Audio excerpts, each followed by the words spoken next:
சிவலிங்கத்திலே சிவனோட உருவம் இருக்குதுங்க. இதாங்க சாப்பிட போகிறோம். Hi friends, welcome to our channel. இப்போ நம்ம எங்கே இருக்கோம் பார்த்தீங்கன்னா, திருமங்கலம் சொல்கிற ஒரு ஊர் பக்கத்தில் இருக்கிற ஹைவேல தாங்க இருக்கிறோமே. இப்போ நம்ம இங்கேருந்து எங்கே போகிறோம் பார்த்தீங்கன்னா, வேலூருக்கு தாங்க போயின்னு இருக்குமே. காலைல 5 மணிக்கு சென்னையில் இருக்கிற வீட்டிலேருந்து கிளம்புனங்க. இப்போ டைம் என்னன்னு பார்த்தீங்கன்னா 6:30 மணி ஆகுதுங்க.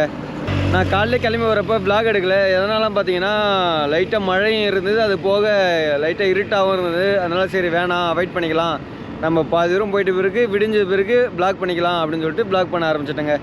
இங்கேருந்தாங்க பிளாக் பண்ண போகிறேன். இங்கேருந்து நம்ம டெஸ்டினேஷனுக்கு எத்தனை கிலோமீட்டருக்குன்னு பார்த்தீங்கன்னா ஒரு 75 to 80 கிலோமீட்டர் இருக்குங்க. வேலூரில் எந்தெந்த இடத்துலாம் கவர் பண்ண போகிறேன்னு சொல்லிட்டு போக போக மோட்டோ விளையாங்களை சொல்கிறேன் ஃப்ரெண்ட்ஸ். நீங்களும் கூட சேர்ந்து ட்ராவல் பண்ணுங்கள். வேலூரில் ஃபஸ்ட்டு நம்ம எங்கே போகிறோம் பார்த்தீங்கன்னா ஸ்ரீ குளிர்ச்சி லிங்கேஸ்வர் கோயிலுங்க. ஒரு சிவன் கோயில், அங்கே தான் நம்ம போகிறோம். இங்கேருந்து அது எத்தனை கிலோமீட்டர் பார்த்தீங்கன்னா 78 கிலோமீட்டருங்க. வாங்க ரைட் பண்ண ஸ்டார்ட் பண்ணுவோம். இந்த மொபைல் ஹோல்டர் வாங்கி இப்போ தான் ஃபஸ்ட் ரைடில் யூஸ் பண்ணுறேன். எனக்கு இதில் இன்னும் 2 டவுட் வந்துருச்சுங்க. ஆரம்பத்தில் இந்த டவுட்டு அவங்க அதெல்லாம் கரெக்டாக இருக்குன்னு சொன்னாங்க, நம்பி வாங்கினேன். எனக்கு இப்போ பயமாக இருக்குது. அப்படி என்னன்னு பார்த்தீங்கன்னா, ஃபஸ்ட்டு வந்து நம்ம வெயில் டைமில் பார்த்தீங்கன்னா ஃபோன் உள்ளே வச்சு யூஸ் பண்ணுறப்ப அது ஆன்லேயே இருக்கிறதுனாலையும் வெயில்கிட்ட போகவும் அது ஓவர் ஹீட் ஆகும். அந்த உள்ளே இருக்கிற அனல்லாம் வெளியே வருமா, ஃபோனு இன்னும் ரொம்ப ஹீட் ஆகி எதனா ப்ராப்ளம் வச்சுருமோன்னு எனக்கு அது ஒரு பயம் இருக்குது. ஏன்னா தண்ணி கூட உள்ளே போவதில்ல அப்படிங்கிறதுனால அனல் எல்லாம் அதுக்குள்ளே புழுங்கி ஹீட்டு ஓவர் ஆகிடுமோன்னு ஒரு பயம் இருக்குது. அது போக மழை டைமில் மழை பெய்கிறப்ப ட்ராப்ஸ் ஊந்துன்னா நம்மளால் அதை ஆக்சஸ் பண்ண முடியுமா ஃபோனை, அப்படி ஒரு பயம் இருக்குது. அந்த தண்ணி உளுந்தா அப்படியே இங்கே ஒன்று ஓடும் அங்கே ஒன்று ஓடும், அதுவே ஆட்டோமேட்டிக்காக நிறைய இடத்துல டச் ஆகும் பார்த்தீங்களா, அந்த மாதிரி ஓடுமோன்னு ஒரு பயம் இருக்குதுங்க. ஐயோ மழை வேற பெய்யுதுங்க. நான் ரைட் பண்ண ஸ்டார்ட் பண்ண பிறகு தான் இந்த மழை பெய்யுமே கரும்பு முடிச்சு. ஃப்ரெண்ட்ஸ் இது வேலைக்கு ஆகுதுன்னு தெரியுது, அதனால நான் கேமரா எடுத்து உள்ளே வைக்க போகிறேன். ஓகே ஃப்ரெண்ட்ஸ், இதுக்கப்புறம் கொஞ்சம் நேரம் கழிச்சு மழை நின்ன பிறகு உங்களுக்கு vlog ஸ்டார்ட் பண்ணுறேன் ஃப்ரெண்ட்ஸ். ஆற்காடு வந்துட்டோம் ஃப்ரெண்ட்ஸ். இந்த பக்கம்லாம் ஆல்ரெடி வந்திருக்குங்க. ஃபஸ்ட்டு ரைடு போகிறப்ப இந்த பக்கம் தான் வந்தேன். இந்த சைடு போனால் டெல்லி கிட்டே இதே ஒன்று இருக்கும். உள்ளே போனால் ஆரணி 29, ஆற்காடு செஞ்சியா, இங்கேருந்து செஞ்சி 82 தானே, திருவண்ணாமலை 88 தாங்க. நம்ம டெஸ்டினேஷன் எத்தனை கிலோமீட்டருக்குன்னு பார்த்தீங்கன்னா 13 கிலோமீட்டர் தாங்க. அதுலேருந்து இன்னும் சூரியனே நான் பார்க்கலங்க. அப்போ பார்த்துங்க எப்படி இருக்குன்னு. உங்கள் பேர் சூரிய வெளிச்சம் படாத இடமா இருக்குது. ஆனால் இங்கெல்லாம் மழை பெய்யல போலுதுங்க, ஒரு ட்ராப் தண்ணி கூட படாமல் இருக்குது. இப்போ இந்த ரைட்டு தான் இங்கெல்லாம் ஆல்ரெடி வந்திருக்குங்க. என்ன ஃபுல்லாக ரீகால் ஆகுது எனக்கு. ஆற்காடில் என்ன ஃபேமஸ்ன்னு பார்த்தீங்கன்னா மக்கட் பீடா தாங்க. ஸ்வீட்டு தான், உள்ளே வந்து பீடா மாதிரி வச்சுருப்பாங்க, ஸ்டஃபிங், அவ்வளோதான். இன்னும் நம்ம டெஸ்டினேஷன் எத்தனை கிலோமீட்டர் இருக்குன்னு பார்த்தீங்கன்னா 3.6 கிலோமீட்டர் தாங்க. ஐயோ ஊருக்குள்ளே வந்தாவே ஒரு வைப் ஆகுதுங்க. இந்த மாதிரி ஒரு ரோடு பார்த்தாவே அப்படியே ஒத்தையடி பாதையாக இருக்குமா, அதில் அப்படியே வளைஞ்சு ரோடும் போகும் பாருங்கள். என்ன ஒரு ஆனந்தம். 800 மீட்டர் தான் காட்டுது, அதுவே ரொம்ப தூரம் காட்டுற மாதிரியே காட்டுது மேப்பில். எப்படா போனோம், இந்த ரூட்டு தான் போகணும். ஓகே ஃப்ரெண்ட்ஸ், சாமி பக்கத்தில் வந்துட்டோம் ஃப்ரெண்ட்ஸ். எதனால் இப்படி பேசுகிறேன்னு பார்த்தீங்கன்னா, இங்கே ஒரு 4-5 பேர் அமைதியாக தியானம் பண்ணின்னு இருக்காங்க. அதனால தான் ஃப்ரெண்ட்ஸ் இவ்வளோ அமைதியாக பேசுகிறேன். கேட்குதில்லைன்னு தெரியல. அதை பாருங்க, இதுதான் என்ட்ரன்ஸில் பார்த்தீங்கன்னா செம்ம அழகான சூப்பரான சிவலிங்கங்க. அங்கங்கேயும் ஒன்று வச்சுருக்காங்க. இங்கே ஒன்று வச்சுருக்காங்க, அதுக்கப்புறம் இங்கே ஒன்று வச்சுருக்காங்க, அதுக்கப்புறம் இந்த சைடில் ஃபுல்லாக சிவபக்தர்களாக இருக்கிறாங்க சுற்றி. ஏன்னா நம்ம சிவன் கோயிலுக்கு வந்திருக்கோம்ல. அவங்க பெரிய சிவலிங்கம் வந்து நடுமத்தில் சென்டரில் வச்சுருக்காங்க. இது புதுசாக இப்போ தாங்க ரெடி பண்ணியிருக்காங்க, பார்த்தாலே தெரியுது. நம்மளும் அதேமாரி ஒரு பூசை போட்டால் நல்லாயிருக்கும். எனக்கு பிடிக்கும் அதேமாரி பூசை போடுறது. இதோ பாருங்க பக்கத்தில் வந்துட்டோம். சுற்றி 4 பக்கம் நந்தி இருக்குங்க. 4 பக்கம் இதோ இந்த மாதிரி தூண், 4 பக்கம் இந்த மாதிரி தூண் வச்சு கீழே ஒரு நந்தி வச்சிடுறாங்க.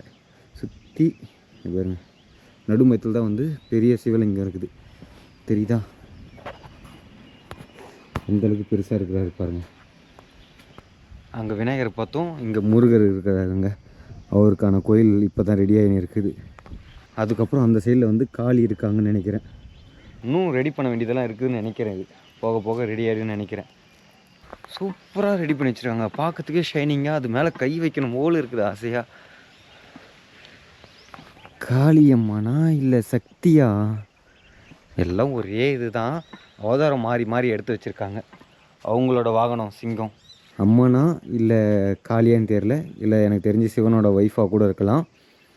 ஆமாம், சிவனோட ஒய்ஃபாக தான் இருக்கலாம் மேபி.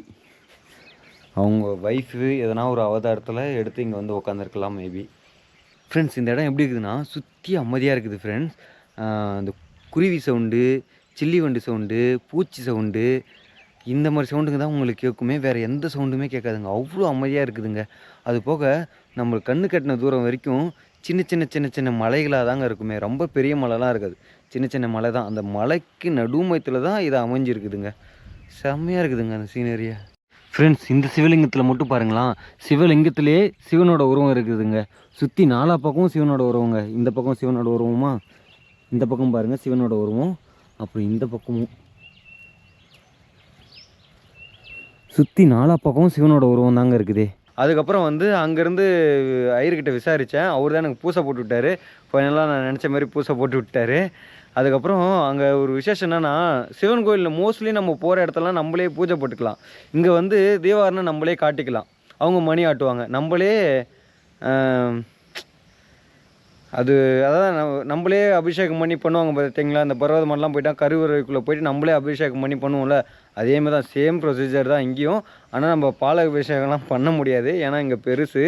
அப்படிங்கிற பட்சத்தில் நம்மளே அந்த தீபாவளி காமிச்சு சாமிக்கு படைச்சிக்கலான்னு சொல்கிறேன். அதை எப்படி சொல்லுவாங்களே மறந்துடுச்சு.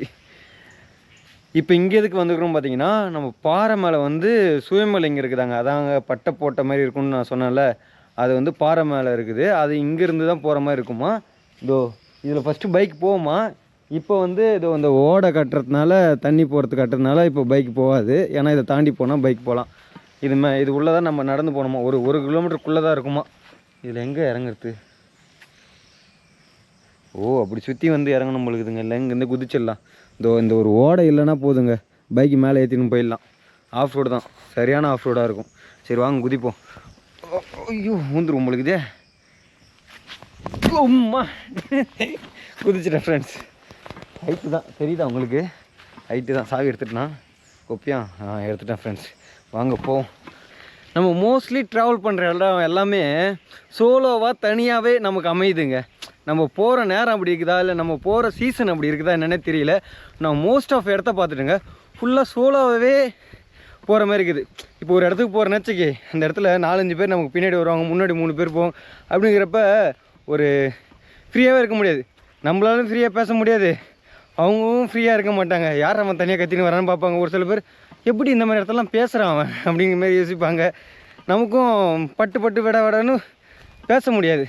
இப்போ தனியாக இருக்கிறதுனால எவ்வளோ தான் மூச்சு வாங்கினாலும் அடிக்கி பேச்சு தானே, எவ்வளோ நேரம் பேசிட போகிறேன் அப்படின்னு பேசினே இருக்கேங்க. தனியாக வந்தால் ஒரு பீஸ்ஃபுல், அதை தாண்டி அமைதியாக இருக்கும். நான் ஆரம்பத்துலேருந்தே தனியாக சுற்றி பழகிட்டேன்னா, அதனால் எனக்கு வந்து இது பெருசாகவே தெரியலைங்க. ஃப்ரெண்ட்ஸ், ஒரு 5 நிமிஷம் நடந்து வந்தது பிறகு பார்த்தீங்கன்னா, இந்த சைடில் ஒரு பாதை போகுது தெரியுதா, அப்படியே இந்த சைடில் ஒரு பாதை போகுதுங்க. இதில் நான் எந்த பாதையை சூஸ் பண்ணுறதுனே தெரியலைங்க.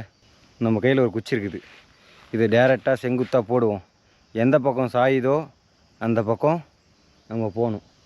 அப்படின்னா சிவன் வழி காட்டுறாருன்னு அர்த்தம். இந்த பக்கம் தான் காட்டுது, இப்படி தான் போக போகிறோம். எனக்கு சிவனே சொல்லி அனுப்பிச்சிருக்காருன்னு நான் நினைக்கிறேன். சிவனே நீ தான் காப்பாற்றணும். இது வழிதானா இல்லை இவங்களோ ஏற்படுத்தின பாதையா? வாங்க ஆண்டவன் மேலே பாரத்தை போட்டு போவோம். சூரம் இல்லைங்க, இது ரொம்ப அதுனாச்சும் கொஞ்சம் அகலமாக இருந்தது வழிபாதை. இது வந்து ஒத்தடி பாதை மாதிரி இருக்குதுங்க. சோலோவாக வந்தால் இது ஒரு பிரச்சனைங்க. நான் எதுவுமே ஐயோ எல்லாத்துலேயுமே நூலாடி தாங்க போனேன். இதுக்கு எப்படி போக போகிறேன்னோ தெரில. இது வந்து அதிகமாக யூஸ் பண்ணுற வழிபாதை மாதிரியே இல்லைங்க. இதுக்கப்புறம் லாக் ஆன மாதிரி இருக்குது. எங்கடா போதா? எதனா அறிகுறினாச்சும் தெரியுதா? வழி மாறி வந்துட்டுன்னு நினைக்கிறேன். இது வேறு எங்கேயும் நம்மளை கூட்டின்னு போகுதுங்க. பெருமானே, உன்னை நம்பி தான் வந்தேன், நீ என்னன்னா இந்த என்னை கூட்டின்னு போயின்னு இருக்க. ஸோ நம்ம வாங்க வந்த வழியை திரும்ப போயிட்டு அந்த ரூட்டை செக் பண்ணி பார்த்துட்டு வேணால் இந்த ரூட்டுக்கு வருவோம். இந்த ரூட்டு ஏற முடியாததெல்லாம் ஒன்றும் இல்லை, ஏறிடுவேன். இதோட மோசமானதான் ஏறிப்போம். ஆனால் இதுதான் கரெக்டான வழின்னு தெரிஞ்ச பிறகு ஏறத்துக்கு ஒன்றும் இல்லை. தெரியாமல் ஏறிட்டு நிறைய இடத்துல தகமாறிட்டேன். உங்களுக்கு சொன்னாலாம் புரியாது. இவனோட ப்ளேலிஸ்ட் எடுத்து போய் பாருங்கள். எவ்வளோ இடத்துல திகமாறி இருப்பேன், எவ்வளோ இடத்துல நூலாடி இருப்பேன்னு. அதனால தான் இவ்வளோ இது. ஃப்ரெண்ட்ஸ், ரெண்டாவது ஒரு வழி சொன்னால அந்த வழியில் தான் நம்ம போயின்னு இருக்கோம். இந்த வழிப்பாதை வந்து கொஞ்சம் பெருசாக இருக்குது. பார்க்குறதுக்கே இதுதான் வழிப்பாதைங்கிறது தோணுது, நமக்கே ஃபீல் ஆகுது. அது வந்து எப்படின்னா ஆரம்பத்தில் தான் நல்லா இருந்தது, உள்ளே போக போக வழிபாதையே மறைஞ்சிடுச்சிங்க. ரெகுலராக யூஸ் பண்ண மாதிரி தெரியல அந்த வழிபாதை. இது வந்து அப்படி கிடையாதுங்க, ரெகுலராக யூஸ் பண்ணுற மாதிரி இருக்குது. பார்க்குறது பெருசாக ஸ்பேசியஸாக இருக்குது. இங்கெல்லாம் ஆள் நட மாட்டேங்குது. இதோ பாருங்க, இங்கெல்லாம் தொட்டி கட்டி வச்சுருக்காங்க. அப்படின்னுங்கிறப்ப நம்ம கரெக்டான ரூட்டில் தான் போகிறோம். ஒரு ஃபாரஸ்ட்குள்ளே நம்ம ட்ராவல் பண்ணின்னு இருக்கோங்க.